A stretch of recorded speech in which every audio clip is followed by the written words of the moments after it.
Olá, meus amigos do canal Cidadão Celestial. Mais uma vez, uma alegria recebê-los aqui no nosso canal. Tirarmos um tempo para meditar e refletir na palavra de Deus. Esse canal ele tem o objetivo de trazer um pouco mais de conhecimento da Bíblia e incentivar você também para que estude a palavra de Deus, porque no tempo que estamos vivendo, isso é de muita importância. Nós estamos vivendo o tempo do fim, e no tempo do fim é muito importante nós estarmos alicerçados na verdade, na palavra de Deus. A nossa igreja, a Igreja Adventista do Sétimo Dia, na qual eu pertenço, todo trimestre ela promove o estudo da lição da escola sabatina. Então os membros eles são incentivados a estudar a lição durante a semana, e aos sábados pela manhã a gente recapitula em unidades ali, em classes, né? Geralmente a igreja ela se divide em classes para que a gente possa conversar, dialogar e aprender uns com os outros as impressões que a gente teve da lição. Nesse trimestre, a lição da escola sabatina vem trazendo um assunto muito importante. Eu já gravei alguns vídeos falando sobre a lição, vida, morte e eternidade. E a lição número 11, nós estudamos durante essa última semana, ela vem trazendo aqui, olha, enganos do tempo do fim. Então, eu achei tão interessante essa lição que eu decidi então gravar um vídeo rápido aqui mencionando, destacando alguns pontos que nós estudamos aí durante a semana a respeito dos enganos relacionados à teoria falsa da imortalidade da alma que tem enganado muitas pessoas. Então aqui a lição ela vem falando sobre misticismo, sobre experiências de quase morte, as EQMs, vem falando também sobre reencarnação, necromancia, né, que é consulta aos mortos e culto aos ancestrais, personificações e outras aparições do diabo, né, do inimigo. O texto, destaque da lição, ele está em 2 Coríntios, no capítulo 11, versos 14 e 15, que diz o seguinte: não é de admirar, porque o próprio Satanás se disfarça de anjo de luz, portanto não deveria surpreender que os seus próprios ministros se disfarcem em ministros de justiça. O fim deles será conforme as suas obras.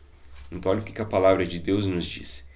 Que o diabo ele tem o poder de se disfarçar de anjo de luz, de se personificar, para poder enganar as pessoas, para afastar as pessoas da verdade, para introduzir mentiras ou meias verdades, que no final das contas é a mesma coisa, a fim de levar essas pessoas à perdição.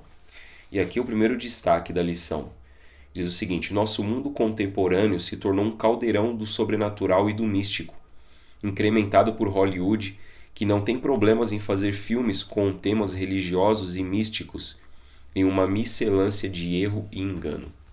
E hoje realmente, quando a gente para observar a quantidade de filmes, séries e até desenhos animados que têm sido produzidos com essa temática de espiritismo, vida após a morte, praticamente todos os filmes traz ali uma pitada de espiritismo, de misticismo, ocultismo, e tudo isso realmente para poder enganar as pessoas, para afastar as pessoas da Bíblia, deixar as pessoas presas nesses erros, nesses enganos, cujo a mente principal que bola tudo isso é Satanás, né, que está por trás. Então, o misticismo, até que a lição ela vem trazendo o texto lá de Mateus capítulo 7, versos 21 a 27, não vai dar tempo da gente ler todos aqui, mas você pode e deve depois pesquisar na sua Bíblia. Mateus capítulo 7, versos 21 a 27, onde Jesus ele diz que aquele que ouve as suas palavras e pratica é semelhante a um construtor que construiu a sua casa sobre a rocha. E do outro lado, né, aqueles que ouvem as palavras de Jesus e não as praticam, ele está construindo a sua casa sobre a areia. E aí qualquer vento, qualquer chuva ali mais forte acaba demolindo toda a casa da pessoa. Então, o que a lição está querendo dizer a respeito disso? Que o misticismo ele tem a tendência de substituir a autoridade da palavra de Deus pelas experiências subjetivas. E a Bíblia perde muito de sua função doutrinária, e o cristão fica vulnerável às suas próprias experiências. E até mesmo as igrejas hoje a gente vê essa tendência muito forte. Os cultos, eles são muito apelativos para os sentidos. Música muito barulhenta, dançante, ou se for uma música mais calma, a fim de levar as pessoas para um transe. E você vê realmente que as pessoas, elas às vezes até saem fora de si. E não é isso que a Bíblia nos diz. A Bíblia nos diz que o nosso culto tem que ser racional. Então há uma tendência no mundo cristão pós-moderno de minimizar a relevância das escrituras bíblicas, considerando-as ecos entediantes de uma forma obsoleta de religião. Então é muito comum hoje você ouvir as pessoas dizerem: Jesus sim, doutrina não. As pessoas não querem mais aprender, não querem mais ouvir a palavra de Deus, têm dificuldade de fazer um estudo sistemático da palavra. E quando isso acontece, realmente, você deixa de estudar a palavra de Deus com profundidade, você fica à mercê dessas experiências místicas. E a tendência a partir daí é que você passe a aceitar muitas doutrinas estranhas à palavra de Deus. Então, seguindo aqui, experiências de quase morte. Alguns dos argumentos modernos mais populares para provar a teoria da imortalidade natural da alma são as experiências de quase morte. Então, pessoas que de repente passaram por uma cirurgia e ali o coração delas para de bater durante um tempo, elas conseguem ser reanimadas, ressuscitadas, e ali naquele período em que os médicos estão tentando trazer a pessoa de volta, a pessoa ela acaba dizendo que naquele intervalo ela viu parentes mortos, ou ela estava num corredor de luz, viu anjos. Então essas experiências dessas pessoas, elas acabam reforçando a teoria falsa da imortalidade da alma, né? E aqui a lição ela propõe vários textos bíblicos de pessoas que não passaram por experiências de quase morte, elas morreram realmente. As pessoas morreram e foram ressuscitadas. No Antigo Testamento nós temos relatos disso. No Novo Testamento, Cristo ele ressuscitou pessoas também. Por exemplo, ressuscitou Lázaro. Lázaro ficou morto 4 dias e quando ele voltou à vida, ele não disse nada a respeito de um lugar possível que ele pudesse estar, de que ele viu parentes que já tinham morrido, ou que ele viu anjos, ou que ele estava num corredor de luz.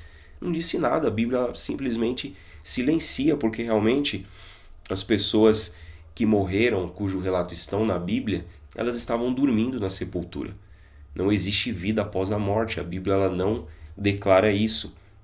Então olha só, os que ressuscitaram nos tempos bíblicos jamais mencionaram qualquer experiência de vida após a morte, seja no paraíso, no purgatório, né, que é um lugar intermediário, ou no inferno.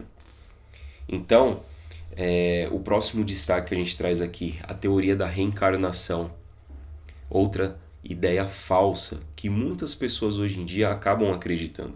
Para alguns, a reencarnação é considerada um processo de evolução espiritual que permite ao espírito atingir níveis cada vez mais elevados de conhecimento e moralidade em sua própria jornada. Então isso é outro absurdo. Como se a pessoa morresse e ficasse reencarnando ad eterno. E alguns dizem que a pessoa de repente ela vem nessa existência mais pobre porque ela está pagando por erros que ela cometeu no passado. Isso é uma ideia muito mentirosa, que a Bíblia não aponta isso. Inclusive, pode até dar a impressão de que a pessoa ela pode se salvar pelas suas próprias obras, pelos seus próprios méritos.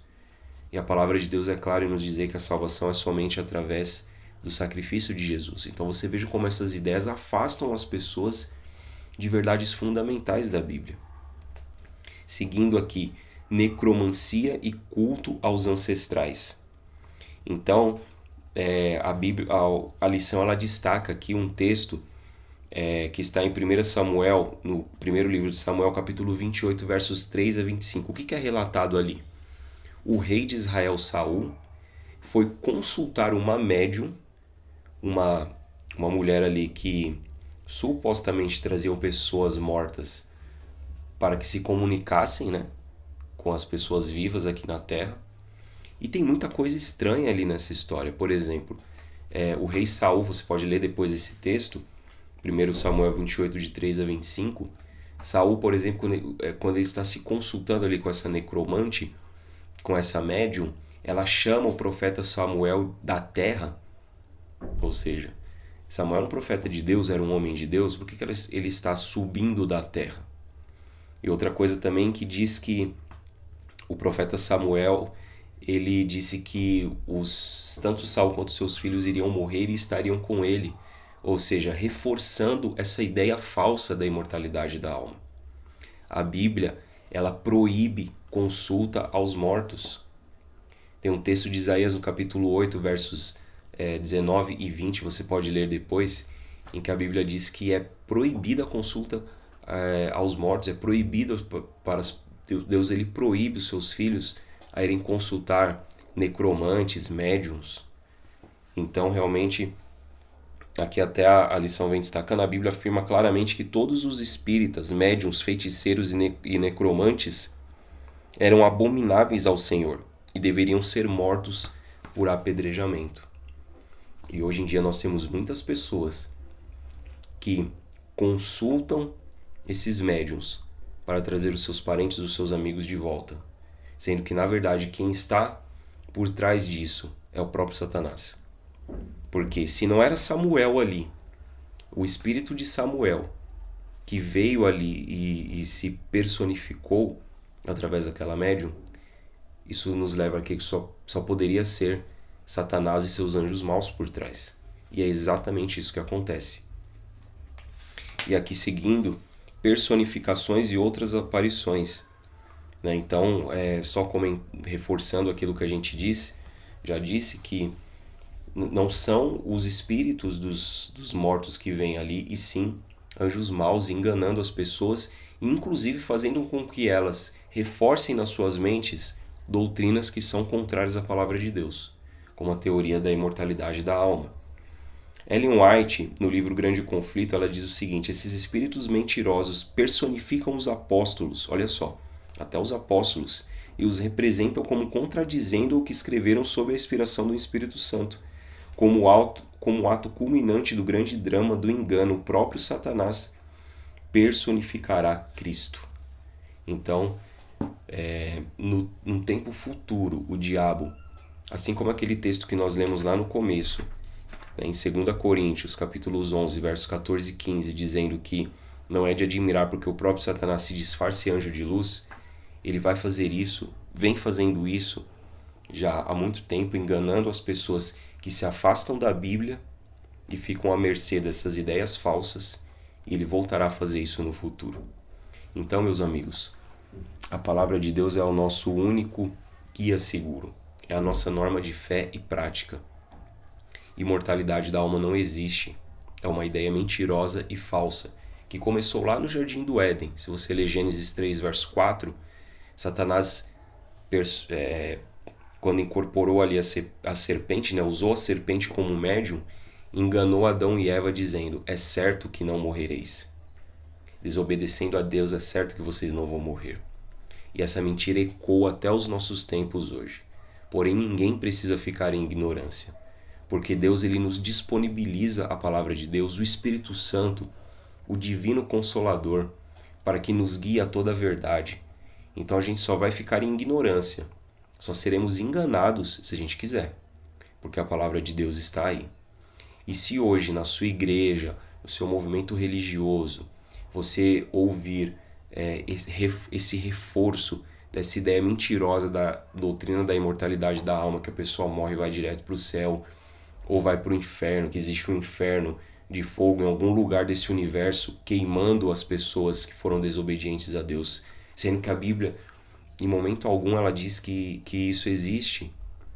Então, chegou o momento de você parar e estudar a palavra de Deus com mais profundidade, buscando o Espírito Santo. Peça a Deus para que Ele abra os seus olhos, para que Ele te mostre a verdade, e com certeza o Senhor vai te guiar a toda a verdade, porque assim Ele prometeu.